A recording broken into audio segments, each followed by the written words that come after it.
Hi, welcome to our first presentation here. This is week one, IS 5100, and what we're talking about here is disruption and IT really being on the front of that.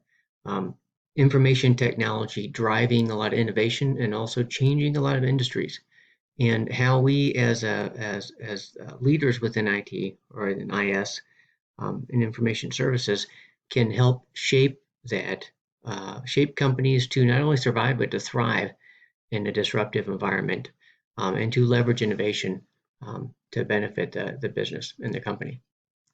So we'll go ahead and get started here. Let's talk a little bit about industrial revolutions and kind of what has evolved over time. Um, there's really four major industrial revolutions they'd like to talk through. The first is what happened, for millennia. There was an agrarian economies, mercantile economies, and really 1765 and such. You start to get the power from steam, and what that does is all of a sudden you aren't relying on a bunch of humans to go do everything. Human power, and horsepower and things like that are corn-fed, very difficult to manage. All of a sudden, you have steam, and steam gives you a lot of opportunity to put that in different places, to build factories, to make things move where you don't have to carry feed around and all these kinds of things. Steam really changes the dynamic. It gives us a way to harness energy a lot easier in a lot of different ways. And so, for about 100 years, that basically drives this industrial revolution that we saw play out over Europe and throughout the world.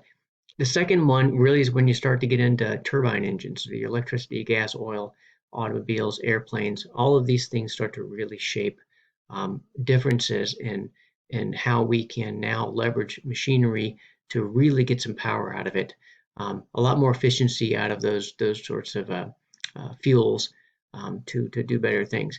Then you get into the electronics and the third one, which is electronics, telecommunications, computers. All of a sudden, you're getting connectivity, and businesses can start to operate without necessarily relying on just manufacturing itself, but you start to see businesses that rely completely upon just the transfer of information. And then the fourth, which is our present day, is basically the internet. And what we're seeing there is that the overall connectivity and the ability for information flow to drive where businesses make decisions, where businesses can succeed, where they can advance and get competitive advantage over their competitions. And in the second two that you see there, like in all of it, you see the rise of industry. And when we talk about industry, what we're really meaning are what we think of today as companies, corporations, industries that exist, companies that exist to build and accomplish things at a global scale, and have to be managed, right? They got to be systematized. They have processes. They have a lot of people working for them. They need rules, need structure. These are organizations that come about in this industrial revolution, and it builds up into what we see the rise of IT in the second two, which is really within that industry, within that corporate structure now. We have a recognition that information technology and the management of information is a key driver of overall success for these companies. And so large organizations are now in need of management in the rise of industry, and they're sharing information in terms of suppliers, in terms of customers, in terms of employees and such. And that's where we're starting to see now, the third and now going into the fourth, this strong recognition that IT is not just valuable for being able to run the information of the business, but really to shape what the business can be and what the business should be. Globalization is the other aspect of that. So when you think about this, in the last 20 years, the huge growth in globalization is because of supply chain, because of the ability to get material quickly, efficiently, safely, and from all across the globe. The ability to go out and outsource, if you want to call it that, or get suppliers for various parts of a single supply chain are tremendously different now than they were even 20, 30 years ago. And so this whole notion of globalization makes the companies more competitive with each other. It makes them more competitive across the globe as free trade agreements open up and we can sell things all across the globe. It also means that you have very complicated supply chains that really require very good information flow up and down the supply chain, all across the value chain, communications between people working on projects, and whoever can do that information the best, whoever can manage the supply chain, the ripples in the supply chain, the problems, work through all that stuff, whoever has the information to do that is going to have a competitive advantage over over anyone else in that business. Remember, every business starts out, most businesses start out, someone's got a great idea, they're doing something a little better than everyone else, and so they get themselves a market. As soon as you establish yourself a market, others start coming in trying to take that away from you because they see what you're doing, they think they can make money too. There is this continual downward pressure towards commoditizing any business at all, whatever it is. And so, whatever you can do, either making your product more specialized going forward by using information, understanding your customer base better than everyone else, or by making your product less expensive going forward by using the information to keep your supply chain costs down or your manufacturing costs down. Some combination, it's information that's driving that. It's information that's allowing you to get ahead and maintain that competitive advantage. And so you got to keep in mind, this is not just a localized problem. This is all across the globe. All these companies are looking at managing information to basically move themselves forward. The other aspect of this is on-demand economy, and this is what we're expecting to see. So in the last 20 years, you've seen that businesses expect just-in-time supply. That's a given, right? They don't want to be warehousing a bunch of product. They don't want to be hung back on shelves to find a bunch of things. They want stuff to show up when they need it. They don't want it earlier, right? And they don't want it late. So it's got to be just in time. The supply chain that can manage that the best is the most effective, most cost-effective supply chain going. You don't want to have to warehouse things in 4 different places. That's tremendous cost, that's tremendous overhead, and it's tremendous expense. The more you can manage the flow of your product and your resources and your components and everything that goes into that product, the more effectively you can do that, the lower cost you're going to be. Consumers, at the same time, expect product and service on demand as well. And that's what's really come about in the last, say, 15 years. Pick up our phones, we order something, we expect it to show up on the doorstep the next day, if not earlier.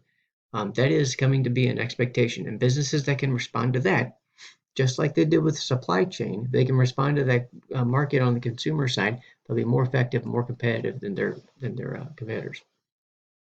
So that IT, all of that is information technology that's going to drive that information service, right? That's what gets you that competitive advantage. Product development, information about your consumer, and information about the markets that you have that no one else has, whether it's data analytics, which we're going to go over in this term, whether it's just consumer sentiment, all those things. Understanding how that ties to your product and the information that goes behind that gives you competitive advantage. Stakeholder integration, as we mentioned with globalization. The more we can integrate and have a seamless information flow across a global environment, the better off your business is going to be able to be. You're not going to be held up by little mistakes, paper sitting on someone's desk too long, that kind of thing. Process improvement, very similar to that. What are we doing internally where our information technology and our ability to manage information across the business processes is better than our competitors? Cost efficiencies, the same way. Competitive advantage is built by all of these things put together. Combine that with globalization, and you're going to have a strong demand signal coming from the business to the IT part of the business, the information services side of the business, to deliver that competitive advantage. So if you think about how businesses historically, IT, and we'll talk a little about this, I think, next week, but you start to sort of build an IT department because you have to, right? You need to be able to do some things. If you have a business that isn't an IT business, you do it because you have to. You have to do accounting, you have to do all these things. What IT is now becoming is it is with all the globalization and the commoditization that's coming around with products, IT is now the driver for competitive advantage. How do you get any sort of separation between you and your competitors?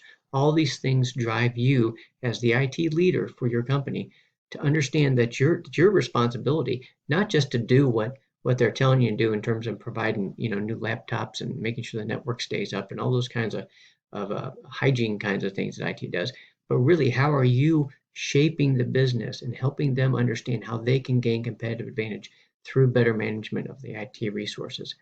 That goes into business cases of investment in technology that you know how to do.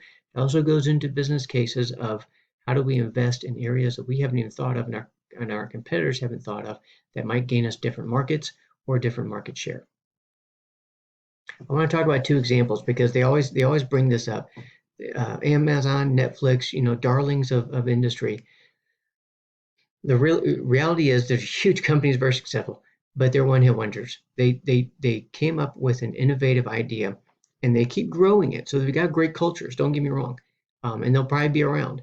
But what's really interesting to look at on the right are your enduring innovators. So what are those companies that have been around for 100 years and they're still top of the game? What are the companies that have been around for 50 years and they're still delivering continual innovation and staying ahead of their industry, even as the whole industry shifts around them?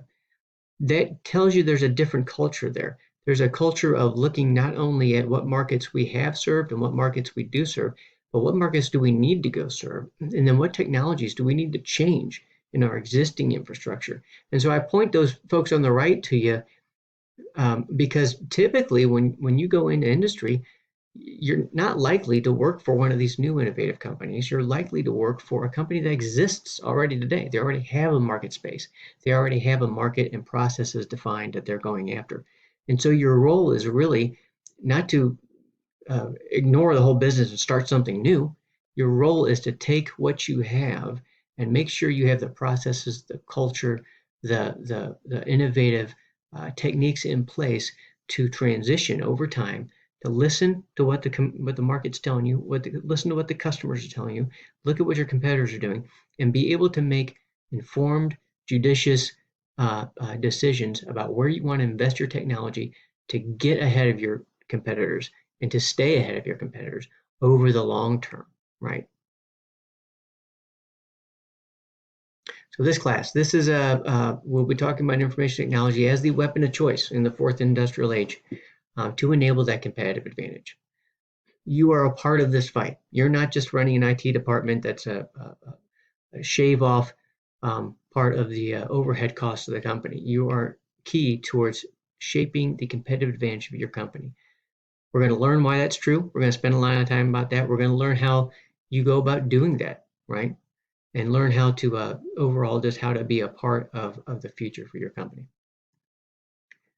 Article I want to take you take a look at. Now I got it on it'll flow up in the class as you go forward. But this McKinsey article on looking at a connected world beyond the 5G revolution, and really just trying to get your mind wrapped around how things are changing and what's going to be the expectations, really, from an IS perspective going forward. Then we're going to have a discussion on receiving end of disruption. So react, adapt, overcome, focusing really on this article here on COVID-19. Obviously, a lot of changes in the IT departments across the globe. But there's a lot of things that are changing here that are a little bit different than what we expect. So I want you to look at this and then talk about which items be driven by innovations in your IT department. We're going to have a case study I want you to do this week, really looking at an innovative company and kind of putting some deep thought into where an industry just completely got disrupted and what role IT played in that disruption. So that, as we share these with each other, you can get a chance to really learn a lot about what's going on. That's it. Thanks, everyone.